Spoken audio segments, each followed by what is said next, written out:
പ്രചാരണ തിരക്കിലാണ് സ്ഥാനാർത്ഥികളെല്ലാം.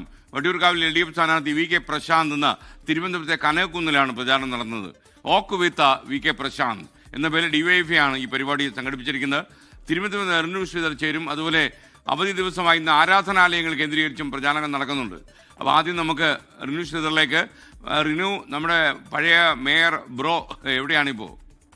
SKN പഴയ മേയർ ബ്രോ, അതുപോലെ തന്നെ നിലവിൽ MLA ബ്രോ, വട്ടിയൂർക്കാവിന്റെ LDF സ്ഥാനാർത്ഥി ഇന്ന് വാക്ക് വിത്ത് VKP എന്നുള്ള പേരിൽ DYFI നടത്തുന്ന പരിപാടിയിൽ ഉണ്ട്. നമുക്ക് അദ്ദേഹത്തോടൊപ്പം ചേരാം. കഴിഞ്ഞ ദിവസം വരെ ഓട്ടമായിരുന്നു, ഇന്നിപ്പോ രാവിലെ നടക്കുകയാണ്. ഇനി കുറച്ച് ദിവസം മാത്രമേ ഉള്ളൂ. എങ്ങനെ കാണുന്നുണ്ട്? അപ്പം 36 ഡിഗ്രി ചൂടായിരുന്നു ഇന്നലെ. എങ്കിലും നമ്മൾ പരമാവധി വീടുകളിലേക്ക് പോവുകയാണ്. അപ്പോൾ ചെല്ലുന്നിടത്തെല്ലാം വളരെ പോസിറ്റീവായിട്ടുള്ള റിയാക്ഷനാണ് ആളുകളുടെ ഭാഗത്തു നിന്നുള്ളത്. കാരണം അവരെ സംബന്ധിച്ച് ഒരു നെഗറ്റീവും നമുക്കെതിരെ പറയാനില്ല. അവർ പറഞ്ഞ പല കാര്യങ്ങളും നിവർത്തിച്ചിട്ടുമുണ്ട്. ഇപ്പോൾ 200-ലധികം പട്ടയമാണ് വട്ടിയൂർക്കാവിൽ കൊടുത്തത്. എന്ന് വെച്ച് കഴിഞ്ഞാൽ കഴിഞ്ഞ 10-50 വർഷമായിട്ട് എൻ്റെ പുറകെ അടക്കുക. അങ്ങനെയുള്ള നിരവധി പരാതികൾ തീർത്ത ഒരു 5 വർഷക്കാലമാണ് കടന്നുപോയത്. അപ്പോൾ എടുത്തു പറയേണ്ടത് വട്ടിയൂർക്കാവിന്റെ വികസനം, പേരൂർക്കടയുടെ വികസനം. വട്ടിയൂർക്കാവിന്റെ വികസനം, പേരൂർക്കടയുടെ വികസനം, സ്കൂളുകളുടെ വികസനം, പൈപ്പ് ലൈൻ റോഡിന്റെ വികസനം, അമ്പലമുക്ക് ജംഗ്ഷന്റെ വികസനം ചർച്ച ചെയ്യും. വികസനമാണ് ചർച്ച ചെയ്യുന്നത്. ഈ വിവാദങ്ങൾ ഉയർത്തുന്ന ആളുകൾ എന്താ വികസനം മറച്ചു വെച്ചിട്ട് വേണം LDFനെ റെഡിയാക്കാൻ. അപ്പോൾ ഏറ്റവും പ്രധാനം എന്ന് പറയുന്നത് സംസ്ഥാനത്ത് തന്നെ ഏറ്റവും പ്രധാനപ്പെട്ട ഒരു മണ്ഡലം, എതിർ സ്ഥാനാർത്ഥിമാർ ശക്തരാണ്.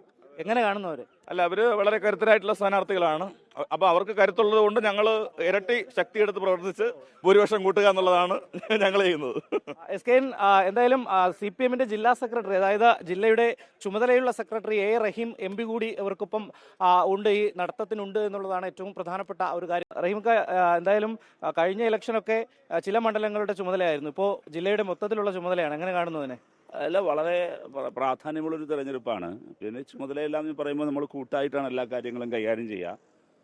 പാർട്ടിയിൽ CPIM നല്ല മുതിർന്ന അനുഭവസമ്പന്നരായ നേതാക്കളുടെ സേവനം ജില്ലാ സെൻറ്റർ എന്നുള്ള നിലയിലുണ്ട്. പ്ലസ് അതോടൊപ്പം തന്നെ പാർട്ടിയുടെ LDFനകത്തും LDFിൻ്റെ എല്ലാ കക്ഷികളുടെയും നേതാക്കളെന്ന് പറയുന്നത് വളരെ നല്ല അനുഭവസമ്പത്തുള്ള. അപ്പോൾ ഇതെല്ലാം കൂടി ചേർത്ത് ഞങ്ങൾ മുമ്പോട്ട് പോവുകയാണ്.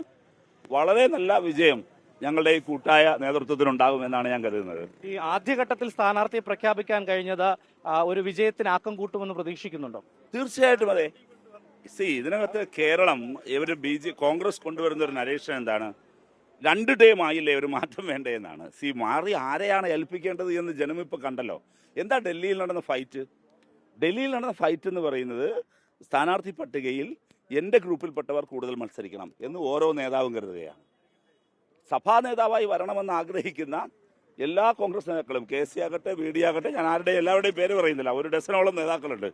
ആ 1 ഡസനോളം നേതാക്കൾ അവരുടെ വേണ്ടപ്പെട്ടവരെ, ഇഷ്ടക്കാരെ, അവർക്ക് ഭാവിയിൽ കൈപ്പൊക്കുന്നവരെ നിയമസഭയിൽ ഫീൽഡ് ചെയ്യുന്നതിന് കാണിച്ച ഒരു അടിപിടിയാണല്ലോ കണ്ടത്. അവർ ആരോപിക്കുന്ന മറ്റൊരു കാര്യം, ഒരു ഏകാധിപത്യ രീതിയിൽ ഒരു പട്ടിക തയ്യാറാക്കി ആദ്യം പ്രഖ്യാപിച്ചു എന്നുള്ളതാണ്. പക്ഷെ നമ്മുടെ പാർട്ടിയിൽ പല രീതിയിലുള്ള ചർച്ചകൾ അതിനുവേണ്ടി സമയമെടുത്തു. അതല്ലല്ലോ. എന്ത് ചർച്ചകൾ? ഇത് ചർച്ചയാണോ? ഇതിന്റെ പേര് ചർച്ചയെന്നാണോ? അപ്പോൾ പിന്നെ ചർച്ചയൊക്കെ ലജ്ജിച്ചു പോവില്ലേ? അതാണോ സത്യം? ആലോചിച്ച് നോക്കൂ. കേസിക്ക് ഇഷ്ടപ്പെട്ടവരെ മത്സരിപ്പിക്കണം, ഭാവിയിൽ എനിക്ക് വേണ്ടി കൈപ്പൊക്കുന്നവരെ മത്സരിപ്പിക്കണമെന്ന് ശ്രീ VD സതീശൻ. രമേശ് ചെന്നിത്തലയ്ക്ക് അദ്ദേഹത്തിൻ്റെ അനുയായികളെ മത്സരിപ്പിക്കണം. എന്തിനാണ്? ഭാവിയിൽ എനിക്ക് വേണ്ടി കൈപ്പൊക്കണം. അപ്പോൾ കൈപ്പൊക്കാനുള്ള ആളുകളെ കണ്ടെത്തി അവരെ ഫീൽഡ് ചെയ്യുന്നതിനുള്ള അടിയല്ലേ കണ്ടത്, അവരെ മത്സരിപ്പിക്കുന്നുള്ള അടിയല്ലേ കണ്ടത്. അതല്ലേ യാഥാർത്ഥ്യം. ആ യാഥാർത്ഥ്യം മറച്ചു വെച്ച് ഇത് ജനാധിപത്യത്തിൻ്റെ സൗന്ദര്യമാണ് എന്നെല്ലാം പറയുന്നതിനെക്കുറിച്ച് ജനം വിലയിരുത്തട്ടെ എന്ന് എനിക്ക് പറയാം. വട്ടിയൂർക്കാവിന്റെ ഒരു പ്രതീക്ഷ എത്ര മാത്രമാണ്? വട്ടിയൂർക്കാവ് ഉറപ്പല്ലേ, പ്രശാന്തല്ലേ ഞങ്ങളുടെ കരുത്ത്. കാരണം ശക്തരായ എതിർ സ്ഥാനാർത്ഥികളുണ്ട്. എല്ലാ തെരഞ്ഞെടുപ്പിലും എല്ലാ തെരഞ്ഞെടുപ്പിലെയും സ്ഥാനാർത്ഥികൾ ശക്തർ തന്നെയായിരുന്നു. ഏതെങ്കിലും കഴിഞ്ഞ തെരഞ്ഞെടുപ്പിൽ പ്രശാന്തിനെ നേരിട്ടവർ അശക്തർ എന്ന അഭിപ്രായമൊന്നും ഞങ്ങൾക്കില്ല.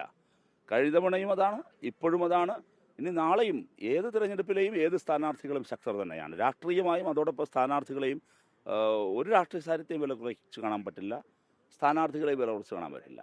ഇവിടെ എതിർ സ്ഥാനാർത്ഥികൾ ശക്തരാണോ അശക്തരാണോ എന്നുള്ളതല്ല, ഞങ്ങളുടെ സ്ഥാനാർത്ഥി ശക്തനാണ് എന്നുള്ളതാണ്, ജനകീയനാണ്. എന്തായാലും CPMന്റെ ജില്ലാ സെക്രട്ടറി എന്നുള്ള ചുമതല കൂടി ഉള്ളതുകൊണ്ട് ഒരു ചോദ്യം, LDF അധികാരത്തിൽ വരികയാണെങ്കിൽ മേയർ ബ്രോ, MLA ബ്രോ, ഒരു മന്ത്രി ബ്രോയെ കൂടി പ്രതീക്ഷിക്കാം? അല്ല, ഞങ്ങളെ സംബന്ധിച്ച് ഈ കോൺഗ്രസിൻ്റെ ഏർപ്പാടല്ല. ഇപ്പോൾ അദ്ദേഹം CPIMന്റെ പ്രവർത്തകനാണ്, സഖാവാണ്. അപ്പോൾ CPIMന്റെ ഒരു അംഗമെന്നുള്ള നിലയിൽ പ്രശാന്തിനോട് ഇവിടെ മത്സരിക്കാൻ പറഞ്ഞാൽ പ്രശാന്ത് ഇവിടെ മത്സരിക്കും. നാളെ വേറെ എന്തെങ്കിലും ഉത്തരവാദിത്വം ഏൽപ്പിച്ചാൽ ആ ഉത്തരവാദിത്വം ഏൽക്കും. അതുകൊണ്ട് CPIഎമ്മിനെ സംബന്ധിച്ച് ഏതെങ്കിലും ഒരിടത്ത് മത്സരിക്കുന്ന ആളുകൾ ഇന്നതാകും ഇന്നതാകില്ല എന്ന രീതിയിലല്ല ഞങ്ങൾ അതിനെ കാണുന്നത്. LDFും പൊതുവിൽ അങ്ങനെയാണ്. അത് പ്രശാന്തിനോട് മത്സരിക്കാൻ പറഞ്ഞു. പ്രശാന്തിൻ്റെ റോൾ എന്താണ്? ജനങ്ങൾക്കിടയിൽ മത്സരിക്കുക, ഇവിടെ ജയിക്കുക, എന്നിട്ട് ഇവിടുത്തെ ജനങ്ങൾക്കിടയിൽ പ്രവർത്തിക്കുക. അത് നന്നായി ചെയ്തു. അതാണ് വീണ്ടും ആ അവസരത്തിലേക്ക് എത്തിയത്. അദ്ദേഹത്തെ ഏൽപ്പിക്കുന്ന ജോലികൾ അദ്ദേഹം ചെയ്യും. കഴക്കൂട്ടത്തെ കൗൺസിലറായിരുന്ന അദ്ദേഹത്തോട് വന്ന് മേയറാകാൻ പറഞ്ഞു, മേയറായി. അദ്ദേഹം ആ ജോലി നന്നായി ചെയ്തു. അപ്പോൾ ഇവിടെ ഏൽപ്പിച്ചു ഈ ജോലി. അപ്പോൾ ഏറ്റവും നല്ല നിലയിൽ ഉത്തരവാദിത്തങ്ങൾ ഓരോരുത്തർക്കും ഏൽപ്പിക്കുക എന്നുള്ളതാണ്.